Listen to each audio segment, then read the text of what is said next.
예수 믿는 사람이 하나님의 뜻을 아는 것은 대단히 중요합니다.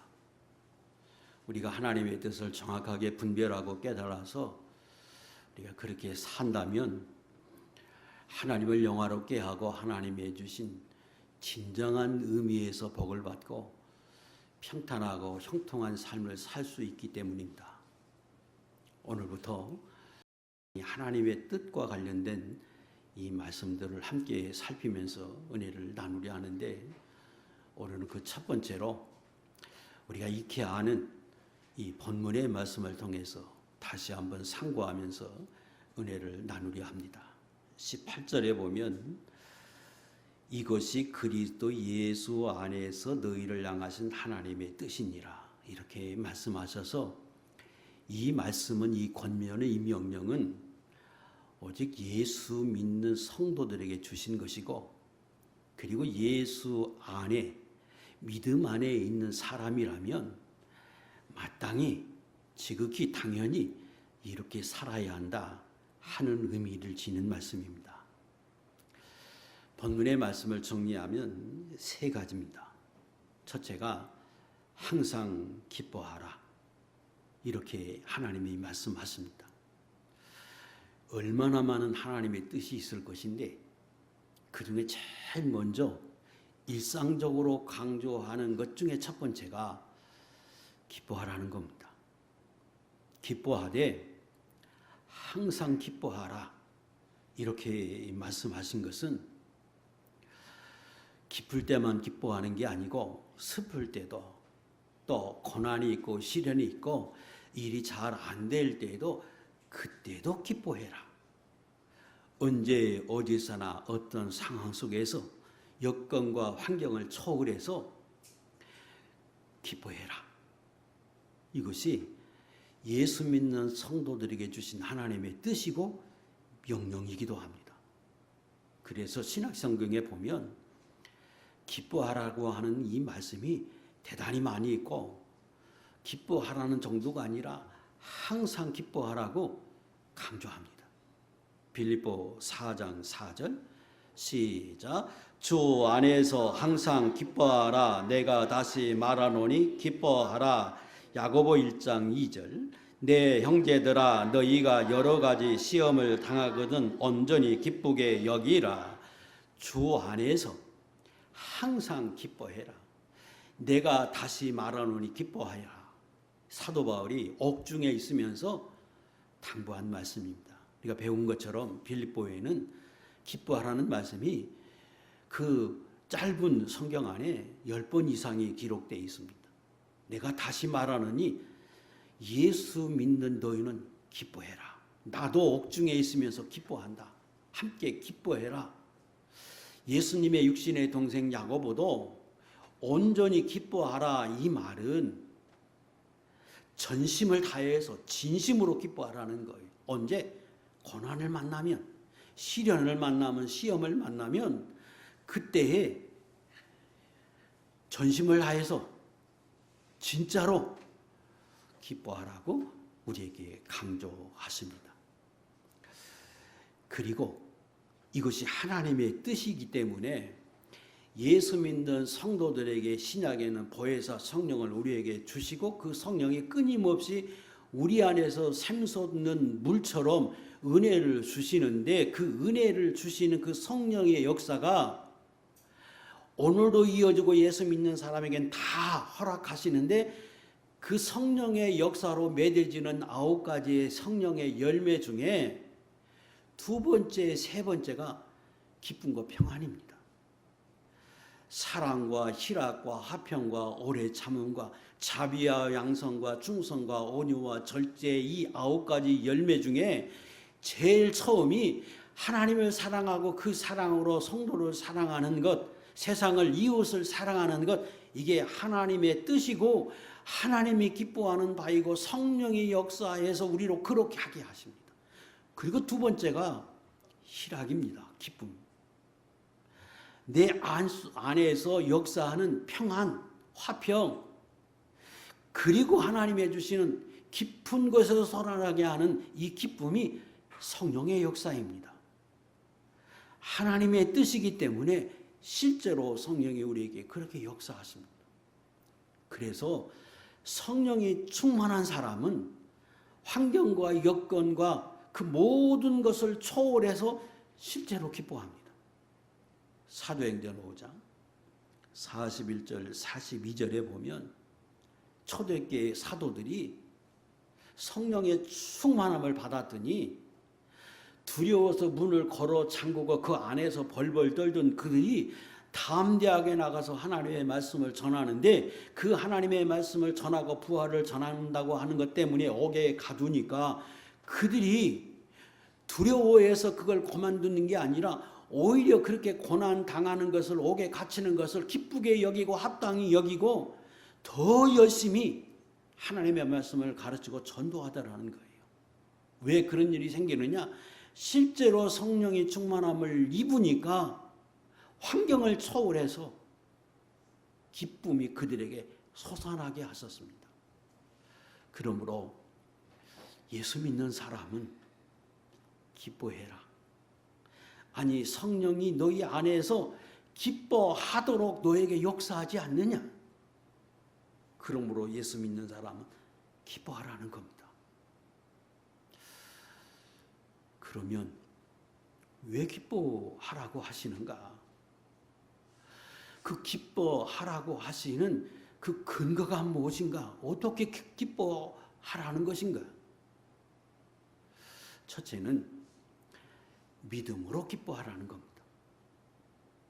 믿음으로 기뻐하라. 생각해 보겠습니다.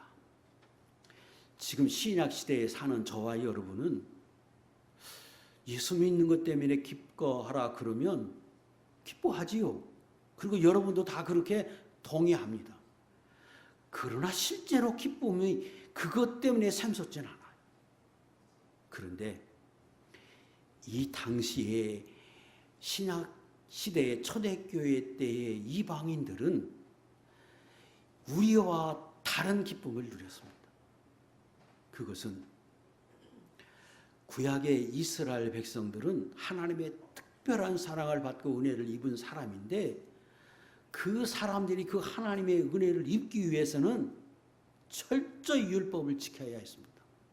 그러다가 율법을 하나라도 어긴 것이 발견이 되면 최소한 비둘기라도 가져가고, 그렇지 않으면 양을 가지고 가서 그 양을 희생해서 제사를 드려야 했습니다. 그렇게 해서 하나님의 특권을 누리는 백성으로 살아갔어요. 그런데 그걸 눈으로 보면서 부러워했던 이방인들이 어느 날 예수님이 없어서 십자가에 달리시고 죽으심으로 인하여 그 뒤로부터는 그 예수님을 믿는 그 믿음 하나로 죄사함을 영원히 받고 하나님의 자녀가 돼서 하나님을 섬기는 특권을 누리게 됩니다. 생각해 보니까 이거 기가 막힌 은혜예요. 이스라엘 백성은 그 특권을 누리기 위해서 철저히 율법을 지켜야 해서 오늘 죄 지었다가 염소 드리고 다음에 또 가면 양을 드려야 하는데, 예수 믿는 그 믿음 하나 때문에 오늘 죄를 지어도 회개하면 되고, 그것 때문에 하나님의 자녀라고 하는 특권을 상실하지 않고 하나님을 섬길 수 있는 은혜를 누릴 때 이들은 형용할 수 없는 기쁨을 누렸습니다. 그래서 기뻐하라. 그럴 때 그 기쁨이 뭘 의미하는지 실제로 그들은 알아서 실제로 기뻐했습니다. 구약의 이스라엘 백성을 그렇게 하나님을 섬기다가 어떻게 해서 하나님을 만나고 하나님의 음성을 들으려고만 해도 이건 특권이 되어서 아무나 그 하나님의 앞에 나갈 수도 없고 하나님을 만날 수도 없고 하나님의 음성을 들을 수도 없는데, 이스라엘 백성이 하나님이 나타나려고 하면 3일 동안에 깨끗이 하라, 옷을 다 빨아라, 절대로 정결하게 살아야 한다, 함부로 하나님의 산에 오르면 죽는다, 그렇게 하시고 준비했다가 하나님의 음성 듣는 것만 가지고도 그들은 기뻐하고 감격스러워했는데, 신약시대 때 예수 믿는 이스라엘 백성이 아닌 이방인들은 그 하나님을 섬기는 것으로 죄사함을 받고 그 놀라운 크신 하나님을 내 안에 모시고 사니 이건 형용할 수 없는 기쁨입니다. 그래서 사도 바울이 항상 기뻐해라. 그럴 때 그 기쁨이 뭘 의미하는 줄 알고 실제로 기뻐하며 살았습니다. 오늘 예수 믿는 사람들에게 하나님이 너희가 바로 그런 특권을 누리는 줄 알라는 거예요. 구약의 이스라엘 백성들을 우리가 너무 많이 배웠고 잘 아는데 그들이 섬겼던 그 하나님, 그들이 누렸던 그 특권과 오늘 신약에 누리는 우리들은 비교할 수 없는 줄 알고 내가 믿음으로 그걸 확신하고 기뻐하라는 겁니다. 그들은 실수하기만 해도 알지 못하고 죄를 지어도 여지없이 가서 하나님 앞에 제사를 드려야 했는데 신약시대 때 우리에는 잘못해도 하나님이 회개하라고 말씀하시고 로마서 8장 28절에는 너희가 실수해서 잘못해서 좋지 않은 결과를 내어도 내가 너희 안에 있으면서 합력하여 선을 이루도록 내가 역사해 준다. 이렇게 말씀하십니다. 그걸 믿음으로 확신하고 정말로 믿고 예수 믿는 것 때문에 믿음으로 기뻐하라는 겁니다. 어떤 환경에도 어떤 때라도 내가 기뻐할 수 없는 것과 같은 때라도 내가 하나님을 믿게 해, 성경을 믿게 해, 내 안에 주님이 계심을 정말로 믿게 해 믿음으로 확신하고 의지적으로 기뻐하라는 겁니다. 세상 사람과 다른 모습으로 실제로 살라는 겁니다. 그래서 이게 의지적으로 잘 안 되지만 그걸 내가 믿고 고백하면서 확신하면서 그렇게 살라는 거예요. 느헤미야 8장에 보면 이런 말씀이 있습니다. 띄워놓으세요. 이스라엘 백성이 바벨론으로 포로되었습니다. 70년 살다가 하나님의 종들에 의해서 그들이 한 번, 두 번, 3차에 걸쳐서 예루살렘에 귀환합니다. 귀환해 보니까 다 무너져 있고 형편없는 성전은 다 무너져 있을 뿐 아니라 그 성벽도 무너져 있고 형편이 없어. 그때 느헤미야가 그 백성들에게 말합니다.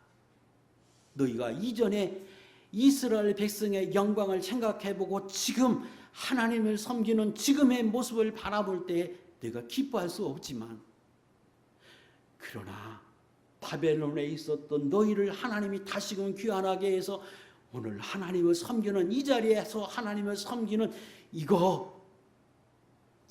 자리에서 그 하나님을 바라보면서 기뻐하며 하나님을 섬겨라.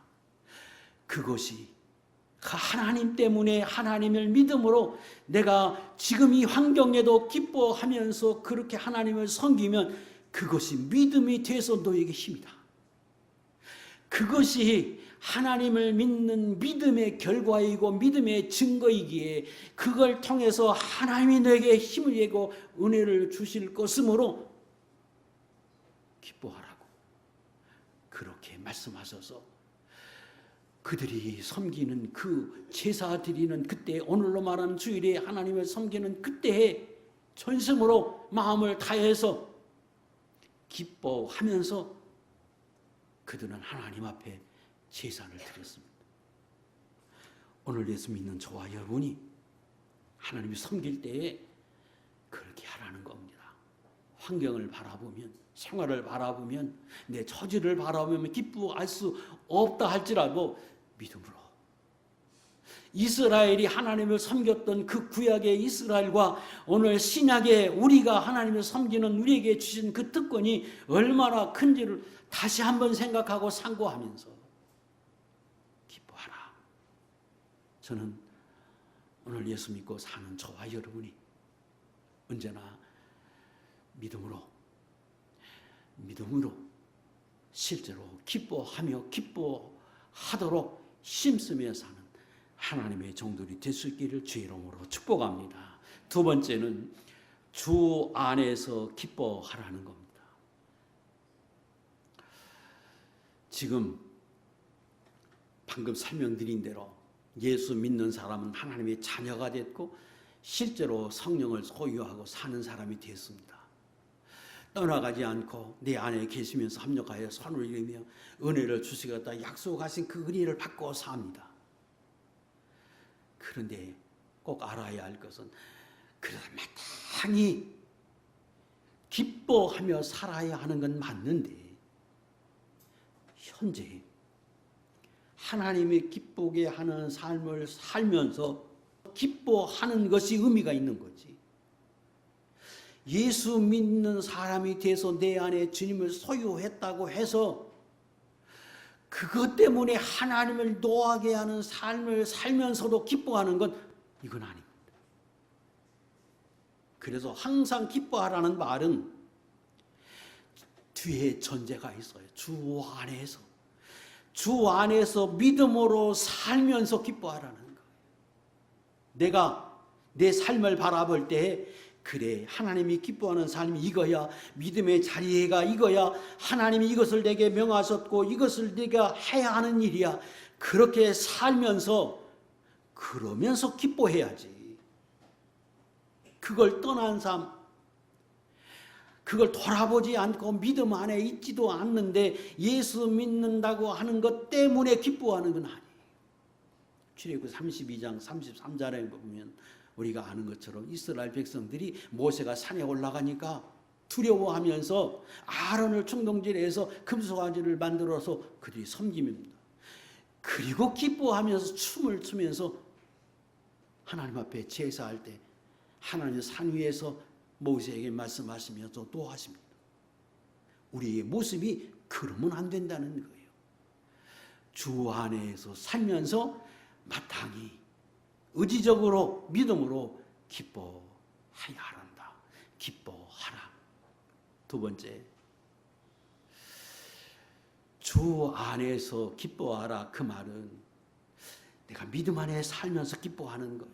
그런데 그 예수 믿는 사람이 나는 믿음 안에 산다고 사는데 하나님이 볼 때는 믿음 밖에 있는 삶을 살 수 있어요.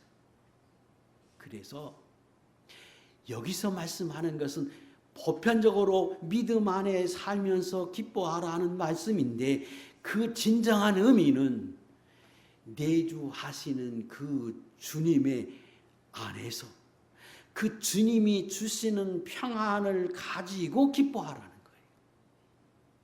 같은 말인데 나는 믿음으로 살아요.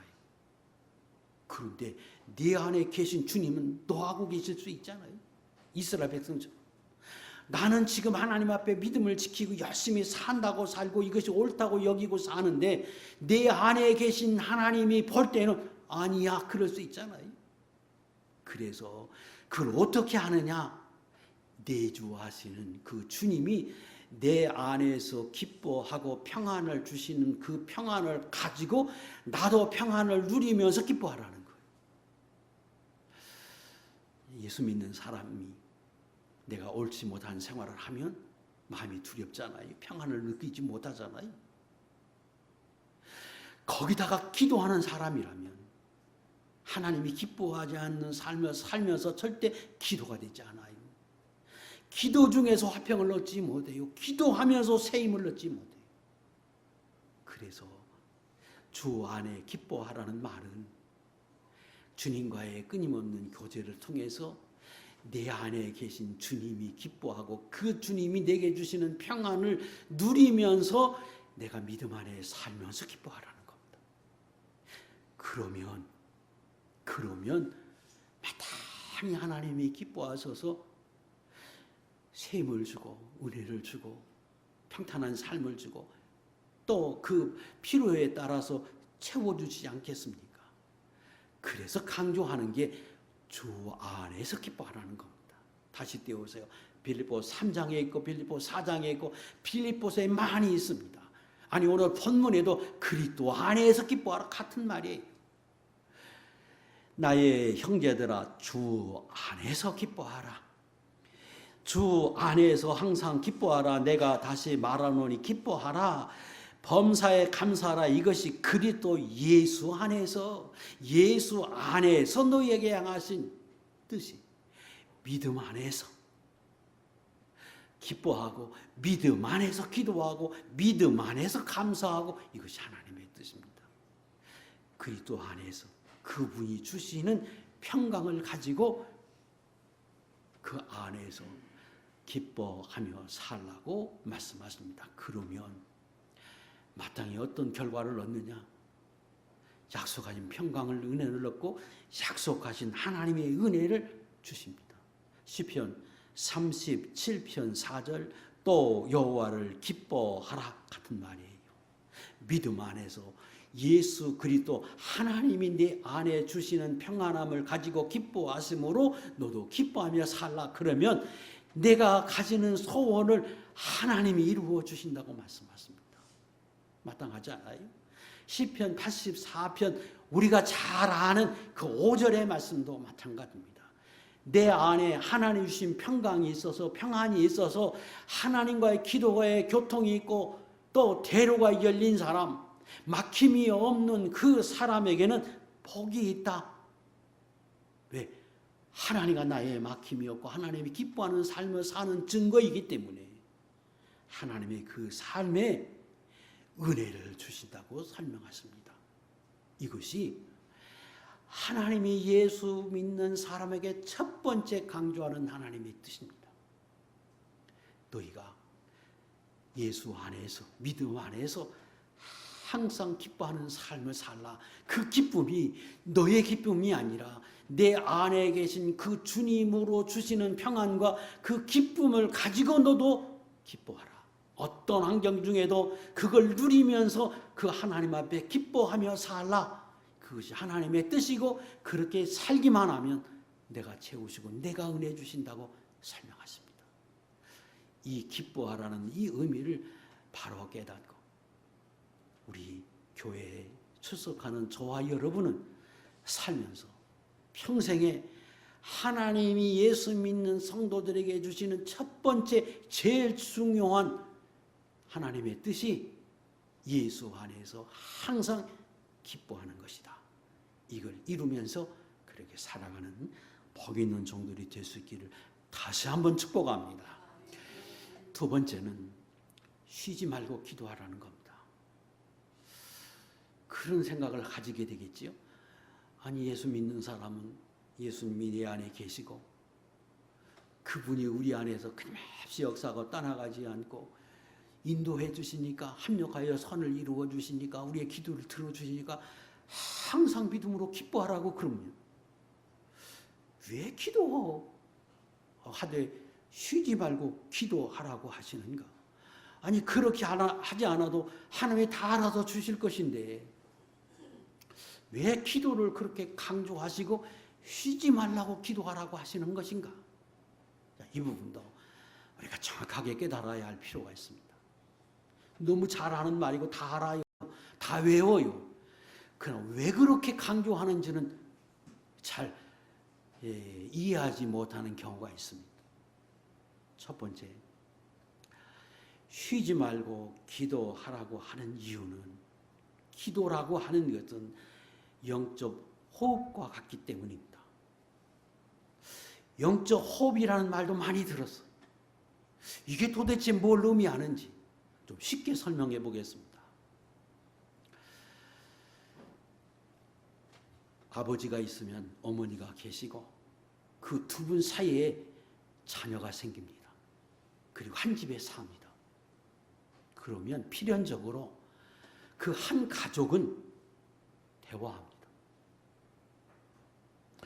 싫든 좋든 그 한 집에 사는 부모와 자녀는 대화하는 이건 필연적이에요. 만약에 자녀가 부모와 전혀 대화하지 않는다고 하면 그 자체로 죽었다고 말하진 않습니다. 죽지 않아도 대화하지 않을 수 있으니까. 그러나 정상적이진 않습니다.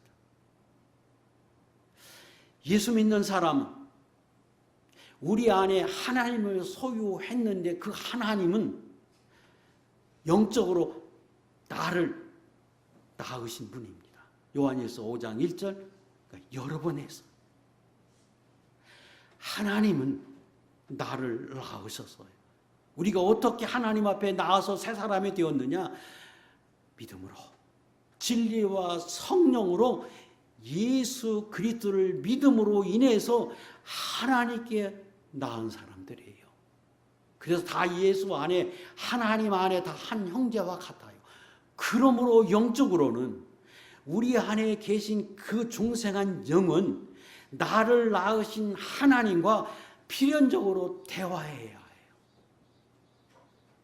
대화하는 것이 필연적이고 자연스러운 거예요. 마치 부모와 자녀와 대화하는 것이 자연스러운 것처럼 내 안에 중생한 영혼은 나를 낳으신 하나님과 끊임없는 대화를 해야 하는 게 정상인데, 그 대화가 없다고 해서 내가 내 안에 있는 영이 죽었다고 말할 수는 없어요. 단정할 수 없어요. 그러나 정상적이진 않아요. 같은 거예요, 원리적으로. 내 안에 있는 중생한 영혼은 나를 낳으신 하나님과 대화하는 그것이 필연적이고, 그것이 없으면 우리는 영적으로 죽었다, 단절됐다고 설명해. 부모가 자녀가 한 집에 살지만 대화하지 않으면 그들의 교제가 끊어지고 단절된 상태로 살지요. 비정상적인 사람이에요. 예수 믿는 사람이 하나님과 기도하지 않는다고 해서 그 영이 떠나가지 않아요. 죽지 않아요. 중생한 영혼이 살아는 있지만 그 주님과 성도가, 아니 그 우리 안에 있는 그 하나님과 내가 단전된 것과 같은 생활, 그 생활로 살기에 우리는 그것을 영적으로 죽은 사람이라고 설명한 거예요. 생명이 없는 거예요. 그래서 기도가 영적 호흡이라고 하는 건 이게 필연적이에요. 그리고 그 기도를 통해서 힘을 얻어요. 이것도 설명하면, 집에 부모님이 아침부터 나가서 하루 종일 열심히 일해서 지치고 돌아와서 가정에 와서 남편과 아내가 사랑하고 교제하고 대화하면서 새 힘을 얻고 내일 아침에 나갑니다. 자녀와 부모가 그 안에서 얼굴을 보고 몸을 부대끼면서 그 다음에 새 힘을 얻고 또 아침에 나갑니다. 그 얼굴을 보고 함께 살고 대화하는 그것이 어디서 오는 것인지 모르지만 힘을 얻어서 하루하루 살아갑니다. 우리의 영은, 중생한 영은 하나님과의 대화를 통해서, 끊임없는 대화를 통해서 힘을 얻어. 그것으로 이 영이 힘을 얻어서 우리로 세상을 살아가게 하는 힘을 공급하게 해요. 예수님도 어떻게 십자가를 지셨느냐? 누가복음 22장에서 설명해요. 41절, 43절, 요 앞에 시작. 떠나 돌 던질 만큼 가서 무릎을 꿇고 기도하여 천사가 하늘로부터 예수께 나타나 힘을 더하더라. 왜 힘을 더하느냐? 예수님이 무릎을 꿇고 땀이 핏방울이 되도록 기도하실 때에 힘을 더해서 십자가를 지셨습니다. 예수님이 이 땅에 사시는 동안 하나님의 거룩한 뜻을 이루기 위해서 그분은 누가복음 22장 39절에 습관을 쫓아서 기도하시고, 마가복음 1장에서는 한적한 곳에 시간만 되면 가서 기도하십니다. 습관을 쫓아서 기도가 습관이 되어서 시간만 있으면 예수님은 기도하시고 하나님의 능력을 힘입어서, 그래서 십자가 지시고 그 사명을 온전히 이룰 수 있었습니다. 우리의 영은 하나님으로부터 힘을 넣는 것이지, 내가 내 의지적으로 내 중생한 영에게 힘을 주어서 세상을 이기게 하는 게 아니에요. 그래서 호흡과 같다고 말하는 거예요. 호흡과 같이 계속해서 하나님과의 교제 속에서 힘을 얻어서 나로 이기게 하십니다.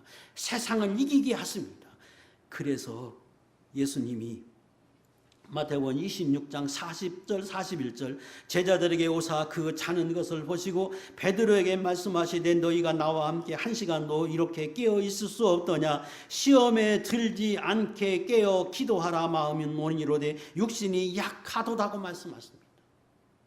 내가 육으로는 이기고 그렇게 살려고 아무리 단심하고 결심해도 내 안에 있는 중생한 영혼이 하나님으로부터 힘을 공급받지 않으면 그분의 능력을 힘입지 않으면 내 연약한 육을 이기지 못하고 쓰러지고 넘어지고 실족하고 말아요. 그래서 시험에 들지 않기 위해서 넘어지지 않기 위해서 너희 중생한 영혼이 하나님으로부터 기도를 통해서 힘을 공급받아야 한다고 말씀하십니다. 그래서 기도가 절대적으로 필요한 것. 그래서 주님이 이 세상이 참으로 험하다. 너의 육은 너무나 약하고 내가 아무리 결심해도 내 육으로만 이길 수 없기에 하나님과의 영적 호흡을 통해서 힘을 얻어서 세상을 이길 수 있고 그래야 이길 수 있다고 말씀하셔서 기도를 강조하십니다. 이것이 하나님이 우리 예수 믿는 사람에게 향하신 두 번째 강조하신 겁니다. 항상 기도해라. 항상 기도해서 나로부터 내 안에 있는 중생한 영혼의 힘을 얻어서 내가 그래야 세상을 이길 수 있고 실족하지 않을 수 있다고 말합니다. 아주 자그마한 것에 사소한 것에 서운해하고 넘어지고 쓰러지는 건 기도 없으면 그렇게 돼. 목사도 마찬가지고 믿음의 사람도 마찬가지. 하나님의 붙들어 주심 그것이 우리를 이길 수 있는 능력인 줄 알고 언제나 하나님 앞에 믿음으로 기도하는 은혜를 입는 하나님의 종들이 될 수 있기를 축복합니다. 두 번째, 왜 쉬지 말고 기도하느냐? 그러면 이건 예수 믿는 사람이만 가지는 특권이기 때문에 그렇습니다. 거룩하신 하나님, 전능하신 하나님 앞에 나갈 수 있는 이 은혜는 오직 예수 믿는 사람들 외에는 거룩하신 하나님 앞에 나갈 수 없습니다. 하나님의 아들인 예수 그리스도 만물을 다스리시는 그 주님을 소유하고 신부로 신랑을 삼는 이 특권은 오직 예수 믿는 사람들에게만 주시는 특권입니다. 그리고 그 특권을 가진 예수 믿는 사람들에게 하나님 말씀하셔서 너희가 기도하면 내가 듣겠다고 말씀하십니다. 우리가 잘 아는 마태복음 7장 7절 이하에 보면 구하라 찾아라 두드리라고 말씀하십니다. 너희 중에 아들이 떡을 달라고 하면 돌을 줄 부모가 있느냐? 자식이 생선을 달라고 하는데 정갈을 주고 뱀을 줄 부모가 있느냐? 인간이 참 악할지라도 좋은 것을 줄 줄 아는데 하물며 살아계신 하나님, 그 하나님이 구하는 자에게 좋은 것 성령을 주어서 제일 좋은 것으로 주시지 않겠느냐고 우리에게 말씀하십니다. 그래서 이것은 예수 믿는 사람들에게 주시는 특권입니다. 그런데 하나님이 그렇게 주시고자 하고 특권을 주셨는데 기도할 때만 주신다고 말씀하십니다. 야고보 4장 2절 너무 잘 알고 수시로 찾았던 말씀이에요. 시작. 너희는 욕심을 내어도 얻지 못하며 살인하며 시기하여도 능히 취하지 못하므로 다투고 싸우는도다. 너희가 얻지 못하면 구하지 아니하기 때문이라고 말합니다. 하나님이 사랑이 아니면 내 안에 계시지만 그러나 싸우고 다투고 욕심으로 구한다고 욕심을 낸다고 얻어지는 게 아니라 공의 하나님 앞에 기도해야 한다고 말씀하시고 기도하라고 하나님이 주시기로 작정하여도 기도할 때 주신다고 에스겔 36장 37절 이하에서는 말씀하십니다. 그래서 우리가 잘 아는 것처럼 그 하나님 앞에는 기도해야 합니다. 기도할 수 있는 특권은 예수 믿는 저와 여러분들에게만 주셨기 때문에 기도할 때 주십니다. 기도할 수 있는 이 특권을 잃지 말고 언제나 누리는 하나님의 종들이 될 수 있기를 축복합니다. 세 번째는 범사에 감사하라는 겁니다. 세 번째는 감사하라. 그런데 강조한 것은 범사에 감사하라는 겁니다. 모든 일에 언제나 어떤 때라도 어떤 환경에도 항상 감사하라는 겁니다. 왜 감사하는 걸 이렇게 강조해서 하나님 예수 믿는 사람들의 그 많은 것 중에 세 번째로 강조하느냐 그러면 이것은 내게 주시는 모든 은혜가 하나님이 주셨음을 인정하라고 하는 뜻입니다. 아까 말씀드린 대로 예수 믿는 사람은 하나님의 자녀가 됐어요. 그리고 내주하시는 그 은혜를 입어서 날마다 그 은혜를 입고 삽니다. 그리고 기도하면 하나님의 제일 좋은 곳으로 주시고 실패하고 실족해도 하나님이 합력하여 선을 이루게 하십니다. 그래서 그 어떤 거라도 내게 어떤 은혜를 주시면 내게 허락한 것이 있으면 이게 하나님의 은혜인 줄을 알고 그 하나님 앞에 감사함으로 하나님이 주셨음을 인정하라는 뜻입니다. 그래서 감사하라는 말은 다른 말로 하면 예, 하나님이 주셨습니다. 이것을 고백하는 신앙입니다. 그러므로 그것은 믿음입니다.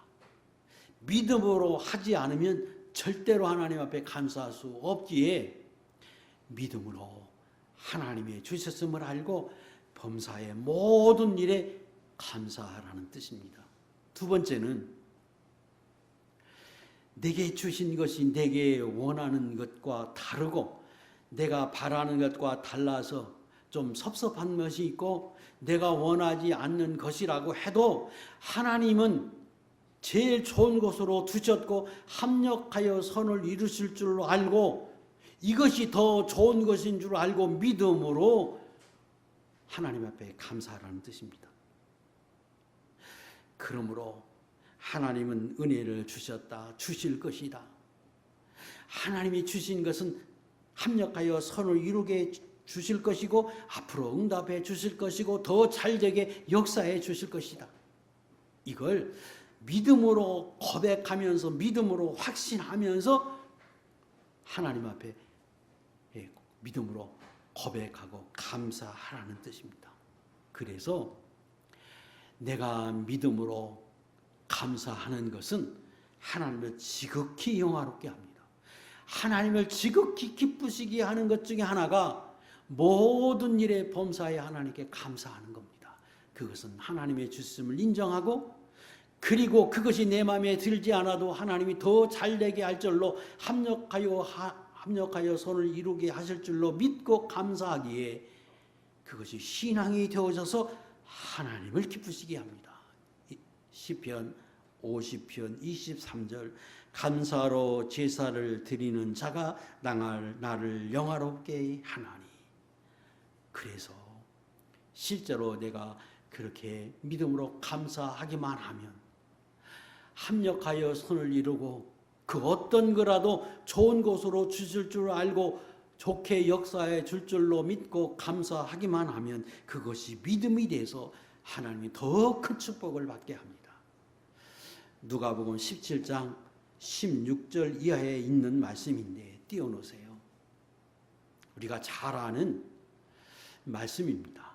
예수님이 어느 곳에 가서 나병 환자 10명을 고쳐주었습니다. 그랬더니 그 중에 한 사람 사마리아인이 예수님께 다시 돌아와서 예수님께 감사합니다. 그러니까 예수님이 그의 신앙을 보고 말합니다. 내가 치료해 준 사람은 10명인데 9은 어디 갔느냐?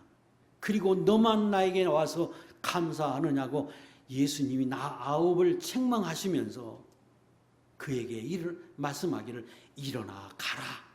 내 믿음이 너를 구원하였다고 말씀하셔서 나병을 치료한 것뿐 아니라 그의 영혼이 구원받았음을 선포하십니다. 왜 그렇습니까? 그가 예수님을 하나님의 아들 그리스도로 지금 고백하고 영접하는 날이 없습니다. 그럼에도 불구하고 그가 돌아와서 예수님께 감사하는 그 감사가 그의 믿음이 돼서 그 영혼 구원을 얻도록 축복하십니다. 그것은 나병을 고칠 수 있는 사람은 하나님 외에는 없어요. 그분이 하나님의 아들로서 이 땅에 오시고 메시아로 오셨음을 그는 깨닫고 다시 돌아가서 예수님께 감사하다고 고백할 때 그것이 믿음이 돼서 예수님은 그의 영혼까지 구원해 주십니다. 바로 그것입니다. 오늘 예수 믿는 사람이 살면서 그 어떤 거라도 내게 주시는 것이 하나님으로부터 왔음을 알고 감사하면 그게 믿음이 돼서 더 큰 축복을 받고, 혹이라도 그것이 내가 원하지 않는 것이라고 해도 하나님이 이것이 더 좋은 것으로 여겨서 내게 주셨고 합력하여 선을 이룰 줄을 내가 믿고 하나님 앞에 감사하면 실제로 하나님의 그 믿음을 보시고 합력하여 선을 이루게 하시고 더 좋은 곳으로 역사해 주신다는 거예요. 그러므로 그 어떤 거라도 하나님 앞에 항상 모든 일에 범사에 감사하는 사람이 되라고 우리에게 말씀하고, 이것이 예수 믿는 사람이라면 너희가 마땅히 그렇게 살아야 한다고 우리에게 강조하십니다. 오늘 세 가지 우리가 너무 잘 아는 말씀, 설교가 필요 없는 말씀인데 그걸 왜 그렇게 하나님이 강조하셨는지, 그것이 하나님의 뜻의 제일 우선인지 제가 설명을 드렸습니다. 마음에 새기고 평생에 살아가면서 항상 기뻐하고 쉬지 말고 기도하고 범사의 모든 일에 하나님 앞에 감사하며 사는 하나님의 종들이 될 수 있기를 주의 이름으로 축복합니다. 기도하겠습니다.